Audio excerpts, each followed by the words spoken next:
Good afternoon, Minister Miller. Welcome.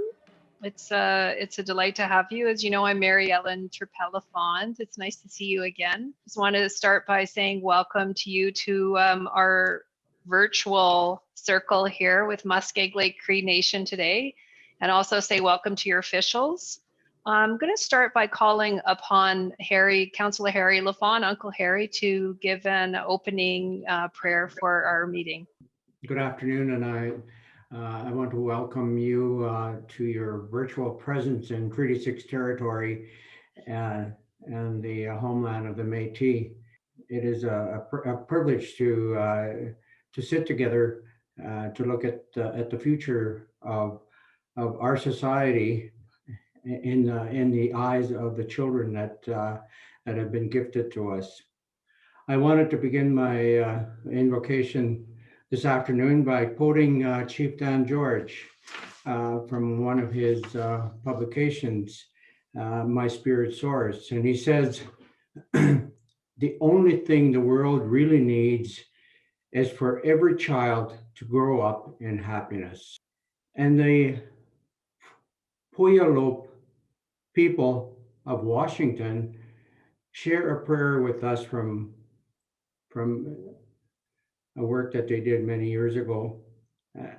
And they pray, we wish to thank our Creator for our child, to dedicate the child to Him, for the child is holy as He is holy.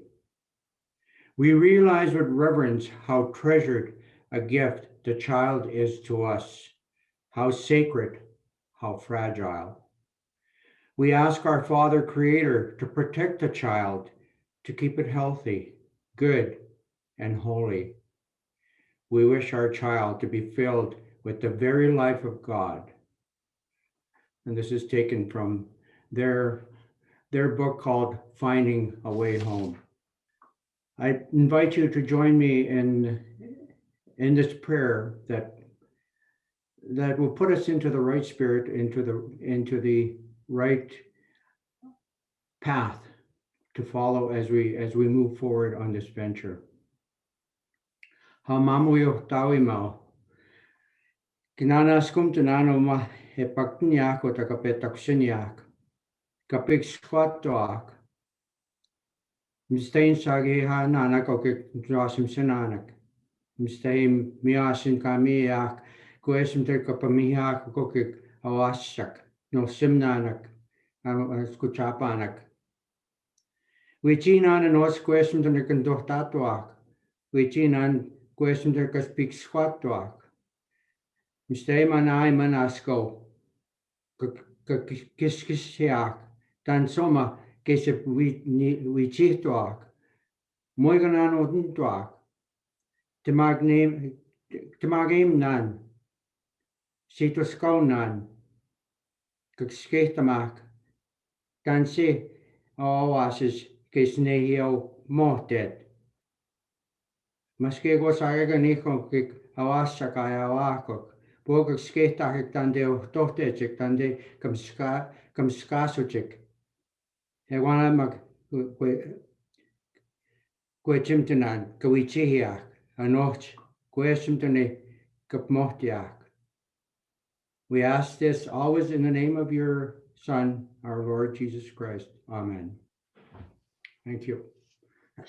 Thank you. Thank you, Uncle Harry, for that beautiful prayer and for grounding us for this special meeting. I'm going to call upon Chief Kelly Wolf to introduce our events, make some comments for the minister, and also to introduce the council. Welcome, everyone, to the virtual meeting. Welcome, Minister Miller, Deputy Minister Fox, to all your senior staff. I'll start off by introducing our council members. First, I'd like to thank Councillor Harry, former chief of our community, for the opening prayer. It's always good to start off with an opening prayer and give thanks to the Creator for another beautiful day, regardless of what kind of weather we have. You know, just being able to get up and enjoy the day is another beautiful day. We also give thanks, to our grandmothers and our grandfathers who, watch over us from above and help guide us in making decisions to support our children and our families as we move forward in life. To watch over our members suffering from addictions and those who are homeless in this cold weather, and those who are sick with COVID. We ask for prayers for them as well too. So very important that we always open up with a prayer and give thanks, to the Creator and those watching over us. I'd like to start off by introducing Councillor Curtis LaFond. He's joining us along with Cliff. I believe they're sharing one screen. So, Councillor Curtis, you just give us a quick hello. Good afternoon, everyone. Thank you, Curtis and Cliff. And Councillor Tina Arcand. Good afternoon, everyone. Thank you, Councillor. Councillor Paul Ledoux. Good afternoon, everybody. Thank you, Councillor. And finally, Councillor Taryn Keewatin. Also, I'd just like to give thanks to Tribal Chief for joining us here today. Thank you, Tribal Chief, for your presence. It's a really important announcement, and to have the support of the Tribal Council really means a lot to the community. Moving forward, I'd like to acknowledge the positive work that the Muskeg Lake Cree Nation is doing with our community, our children, and our families. The passion displayed by our Child Family Services frontline staff, does not go unnoticed. And also wanting to acknowledge, our healthcare frontline staff. I believe during these difficult times, we always need to acknowledge our healthcare frontline staff for their sacrifice and their dedication in keeping all our communities safe, globally. So it's always good to recognize our healthcare frontline staff. So I'd just like to acknowledge them. We also recognize that, with COVID comes many challenges and obstacles, yet we continue to show resilience, and we will adapt and we will overcome. We continue to stay focused on staying safe, healthy, and supporting our families during these difficult times. In June of 2020, we wrote to you, Minister Miller, indicating we were going down the path of developing our own law for children and families. Our word is guided by our Cree laws and our Cree values. We have prepared our draft law, and we have adopted the terms of reference for our Kingship Council. We will soon name the first appointees to this Kingship Council, and they will work with us to make sure our law aligns with our Cree values, and that the decisions made focus on the supports to our children and families. This work takes time, and we have requested a formal coordination agreement with Saskatchewan, so no children fall through the cracks during the change required. We look forward to starting that process with Canada's support over the next number of months.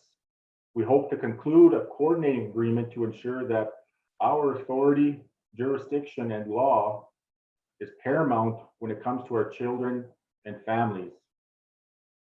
At the same time, we will reset our relationship with our service agencies and providers, such as the Saskatoon Tribal Council. We have been working with the STC in the urban context and with a demonstration project for prevention on reserve. It has been a difficult number of years as our previous agency lost authority, and while we waited for C-92 to come into force in 2020, there were many families and children that continued through the provincial child welfare system. Tribal Chief Arcand has supported us, and I know as they get their agency up and running, the agency will be required to apply our law when it comes to our children and not the provincial child and family services legislation. We want our own system and our own service agencies and services, and we will ensure that all our parties know this new law and our expectations moving forward. Our community is ready to do the work. We have been taking steps. We have been hindered by the pandemic, but we cannot stop this work. We have realized even more how children and youth depend on our own people to meet their needs and cannot rely on stranger foster care or youth group homes. Our families have raised many children, and we have had large families. Some families had 10 or more siblings, which was very common for our people. Mothers and grandmothers cooking for those children, raising those children, all under one roof. The men doing their best to provide and hunt and feed their families regardless of the weather conditions. So we know how to do this. This is not new to us. We believe in supporting each other and supporting our women, our mothers, and our grandmothers. As you know, we have a nation-to-nation agreement with the Crown based on our treaty, Treaty 6, and our work in Child and Family Services is guided by our treaty commitments to keep peace and good order among our own peoples and relations with others. We believe we never relinquished this responsibility since we entered into treaty in 1876, and the changes today finally align more closely with our treaty relationship and responsibilities. Minister Miller, we need the assistance of Canada today, and we are grateful for the support provided with recognition of our authority, our treaty relationship, and the need for us to have our laws apply. We need your continued advocacy, your assistance at the coordination stage, and efforts to secure long-term stable funding to allow us to deliver change that will meet the needs of our community as we recover from the many laws and policies imposed on us which have broken apart families and caused so much harm. Our families have been through many challenges with residential schools and the 60s scoop, not to mention other policies that punished our farmers and citizens. But Muskeg Lake Cree Nation are raised to take our rightful place in any organization or community.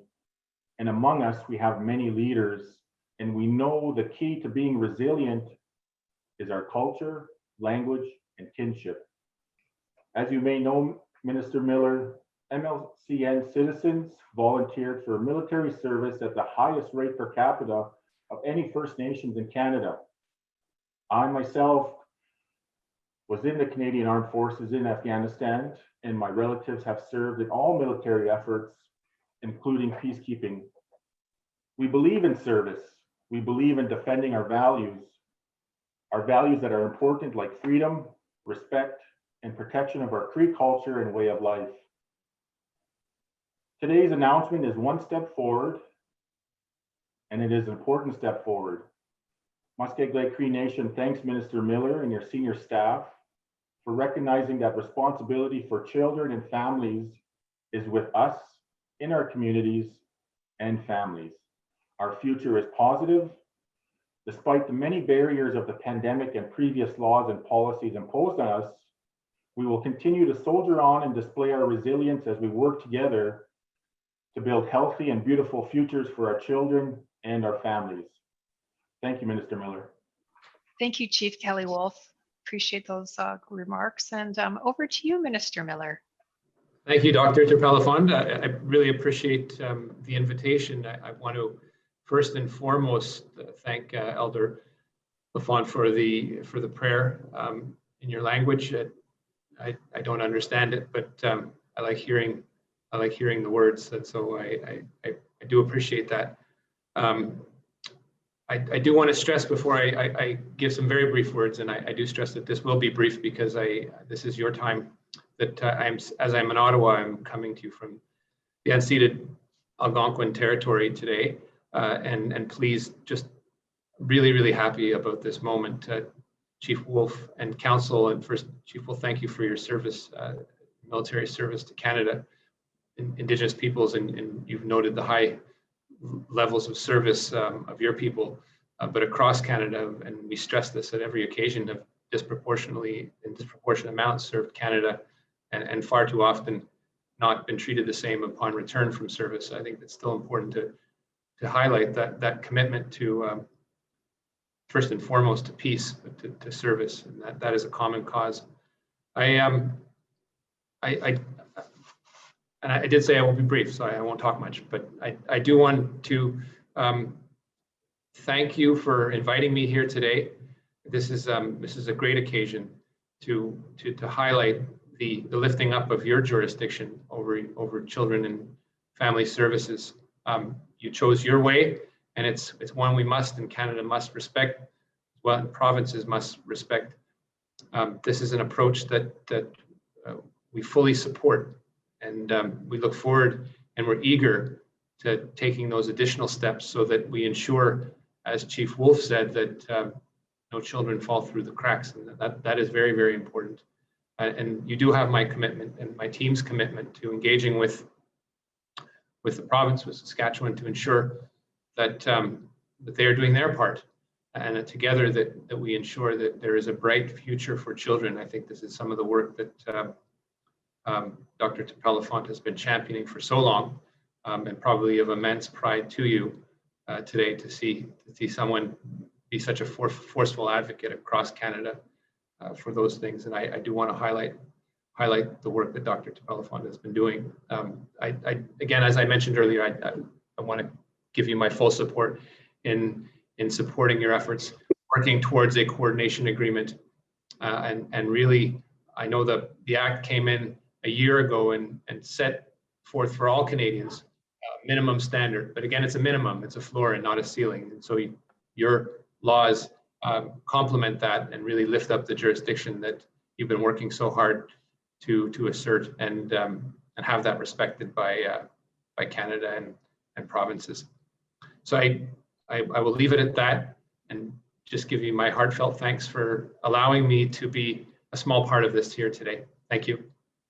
Thank you so much, Minister Miller. It just means a lot for you to be with us today to commemorate this next step for Muskeg Lake Cree Nation. And I really appreciate you lifting up the leaders of Muskeg Lake Cree Nation as well, because of course, there have been many chiefs and leaders, treaty signatories who have spoken about children for many, many years. I know on a day like today, I particularly think about Chief Alpha Lafond, 60 years ago, one of the first women chiefs in Canada, and spent her entire life committed to supporting children like the families, all the families here representing all chief, council, and staff and others gathered. So thank you so much, Minister Miller, for recognizing that and for Canada's support.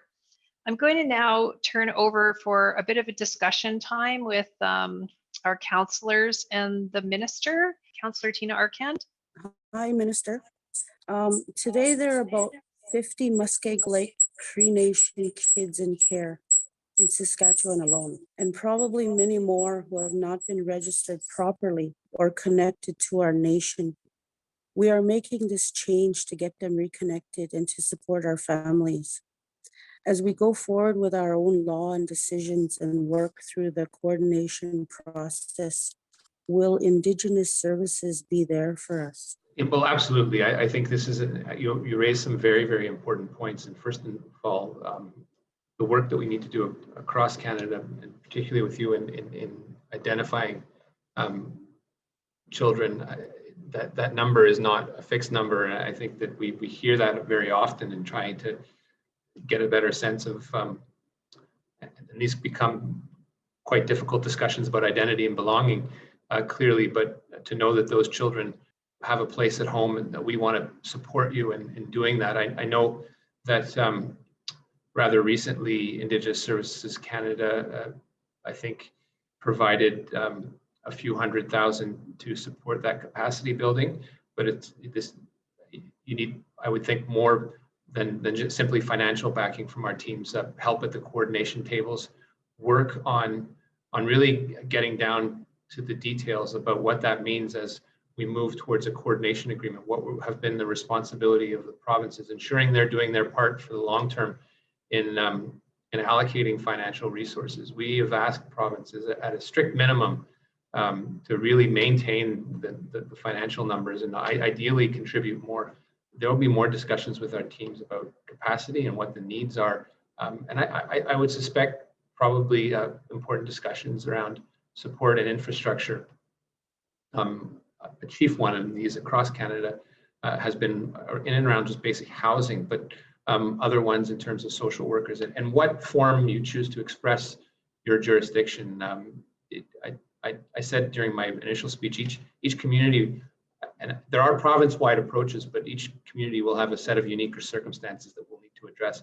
It does make things, from my perspective, quite complicated, but also quite rewarding when you see some of the work that you've been done and the immense amount of thought that's been put into it. So the answer is absolutely yes. And this is a new law for all of us. It is a new way of thinking for Canada.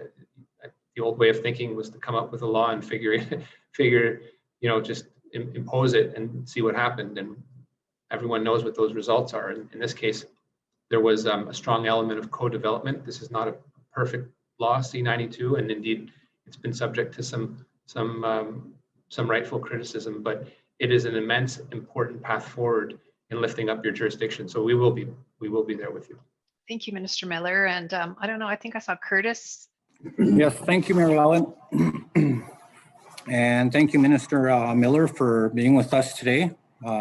Thank you, Harry, for the prayer. Minister, we see this work with our children and families as a step in nation building, governance, and moving away from the colonial policies that exist today. As we go forward with our law development and kinship council, we will be addressing our citizenship and membership. This will be some important work for our nation because it will have an effect on our children and our generations to come. Can you speak further about this and how Canada will support us in regards to this kinship work? Thank you, Curtis. This is, again, it ties a bit into the last question, which is that there are very, very complex issues of identity and belonging, as I mentioned earlier, and they are the result of how Canada has treated and categorized and called people and different things and given them different status. And I think this is work that we've been at pains to try to work together and fix over the last few years. And that impact is I know can be the most painfully felt on children. And so this is work that I think we're committed to work with you moving forward, trying to sort out what that means. Obviously, I see it, and we all see it in Canada, and how Jordan's principle is applied, for example, how funding categories are allocated. And I think this is one, as Chief Wolf said, this is part of the aspect in the coordination agreements where we want to ensure that no children fall through the cracks.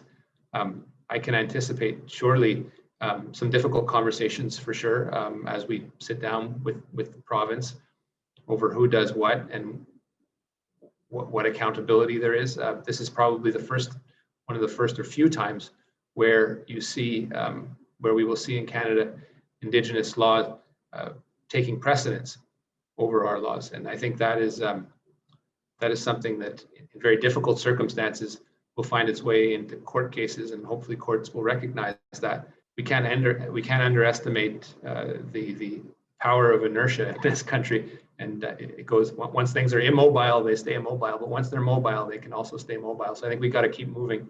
And I think it's with your continued advocacy and our commitment to you that we can ensure that what we said in the act, which is to ensure the best interests of the children, is truly put into practice. But it's going to continue to take a lot of work on all our parts. And thank you. That immensely important question, Curtis.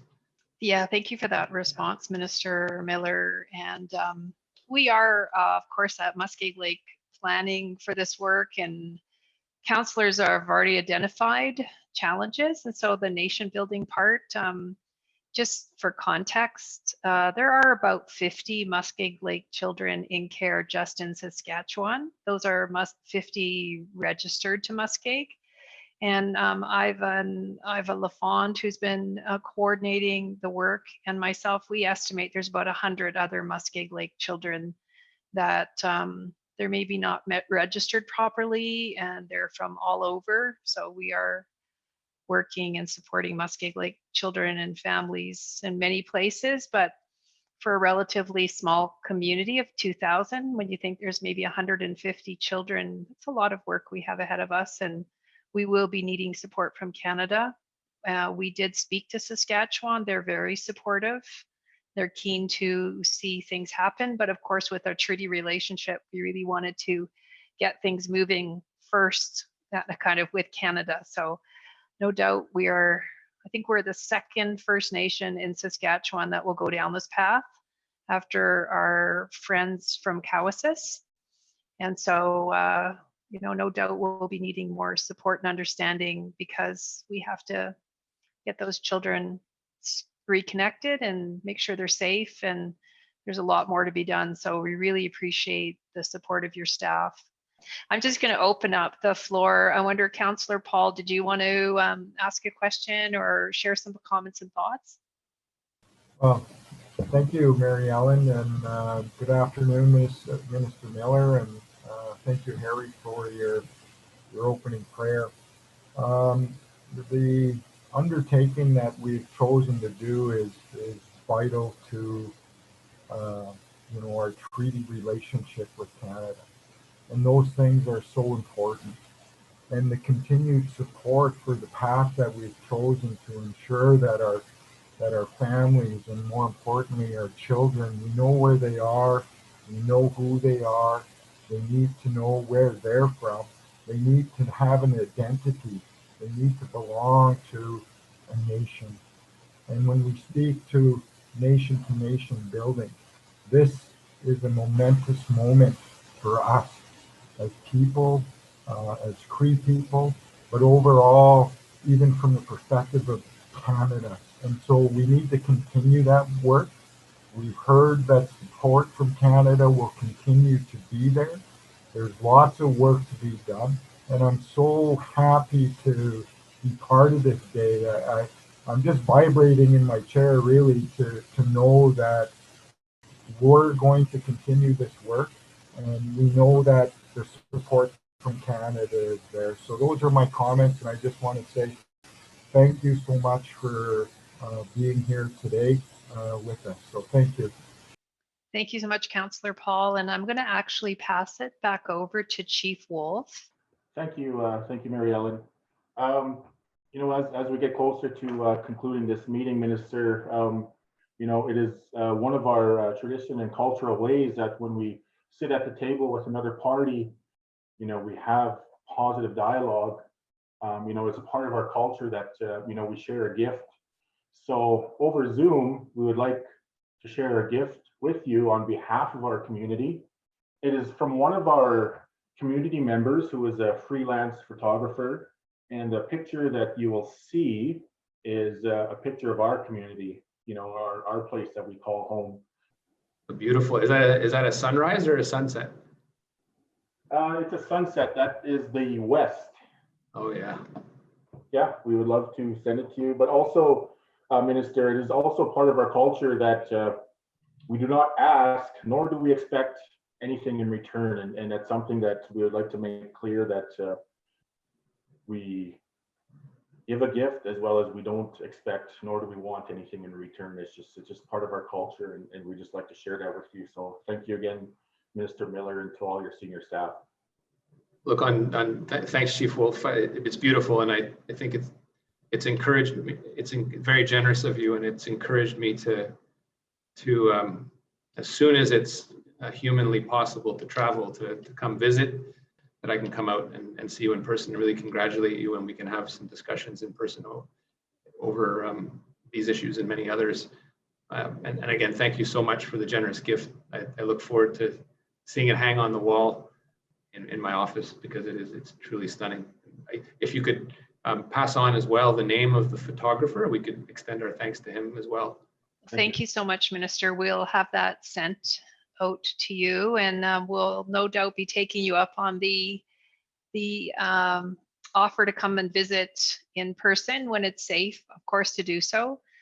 So I really appreciate your time, and also just want to stand up the officials that work with you, your senior staff. It's very nice to have your Deputy Minister with us today, and to also recognize your former Deputy Minister, Tremblay, who also worked with our community during this process, and of course to stand up Isagro Louis and all of her hard work and understanding. And she's had a connection to Saskatchewan First Nations, and so I think she has a good understanding of our situation too. So thank you so much. And I'm going to actually just ask Uncle Harry to just do a thank you prayer for today, just to ground and end our time together in the right way. So if you can, Uncle Harry, just give a final thoughts and a final prayer for us.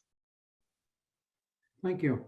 First of all, I'm exceptionally thankful for the conversation that I've heard today. It brings me back to the commitment that our chiefs from Treaty 6 signing days understood as being the way forward, where decisions were made on the basis of trust, on the basis of